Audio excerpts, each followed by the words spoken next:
దేవుడా, ఏంటి అద్భుతం! భూమి మీద కట్టిన గుళ్ళు చూసింటారు, కొండ మీద కట్టిన గుళ్ళు చూసింటారు, ఆఖరికి నీళ్లలో కట్టిన గుళ్ళు కూడా చూసింటారు. నాకు తెలిసి మా రాయలసీమలో బుర్జు మీద కట్టిన గుడి ఇదే. ఇది ఎక్కడో కాదు, నంద్యాల జిల్లా ఉయ్యలవాడ మండలంలోని కొండపల్లె గ్రామంలో ఈ గుడి ఉంది. అసలు ఈ గుళ్ళో ఉన్న దేవుడు ఎవరంటే శ్రీ శ్రీ సుందర ఆంజనేయ స్వామి. ఈ బుర్జుని దాదాపు 300 సంవత్సరాల కింద కట్టారు. ఎందుకోసం కట్టారంటే ఈ ఊర్లో ఉన్న ఖజానా దొంగల నుంచి కాపాడుకోవడం కోసం. రాత్రి అయితే చాలు ఆ ఖజానాను తెచ్చి ఈ బుర్జు పైన పెట్టి తుపాకులతో కాపలా ఉండి ఆ ఖజానాను కాపాడుకుంటూ ఉండేవారు. ఈ బుర్జు పైన పెట్టడానికి కారణం ఏంటంటే ఒకప్పుడు ఊర్లో అన్ని పూరి గుడిసెలే ఉండేవి. ఊర్లో ఎత్తైన ప్రదేశం ఈ బుర్జు మాత్రమే. ఎవరైనా దొంగలు వస్తే ఈజీగా కనిపిస్తారు, అందుకే ఇది కట్టారు. తర్వాత ఖజానాను కాపాడుకోవడానికి బీర్వాలు లాకర్లు వచ్చేసాయి. ఈ బుర్జును వాడుకోవడం మానేశారు. ఈ అందమైన బుర్జుని ఖాళీగా వదిలేయడం ఎందుకని ఇక్కడ 1972 సంవత్సరంలో శ్రీ శ్రీ సుందర ఆంజనేయ స్వామి గుడిని నిర్మాణం చేశారు. బుర్జు అని వినగానే మనకు గుర్తుకొచ్చేది కర్నూలులోని కొండారెడ్డి బుర్జు. అలాంటి మా కర్నూలు వాళ్ళు మా కర్నూలు బ్యాక్ డ్రాప్ లో తీసిన సినిమా సీతారాం చిత్రాలు. ఈ సినిమా రీసెంట్ గానే ఆహాలో రిలీజ్ అయింది.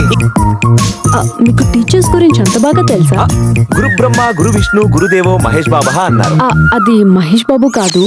ఇక్కడ మీరు ఒక్క రూపాయి కూడా పెట్టి చూడాల్సిన అవసరం లేదు. ఫ్రీగా ఈ సినిమాని ఆహాలో చూడొచ్చు. సినిమా స్టార్టింగ్ నుంచి ఎండ్ వరకు కామెడీతో ఎమోషన్స్ తో మిమ్మల్ని ఎంతగానో ఎంటర్టైన్ చేస్తుంది. దానికి గ్యారంటీ నాది. మీరు హ్యాపీగా ఫ్యామిలీతో కలిసి చూడొచ్చు. వీడియోని సేవ్ చేసి పెట్టుకోండి, ఎందుకంటే ఈ హనుమాన్ జయంతికి ఇక్కడికి వచ్చి దర్శించడానికి ప్రయత్నించండి. అలాగే ఎప్పుడైనా మీరు మంచి మూవీ చూడాలనుకుంటే సీతారాం చిత్రాలు చూసేయండి. అందుకే వీడియోని సేవ్ చేసి పెట్టుకోండి.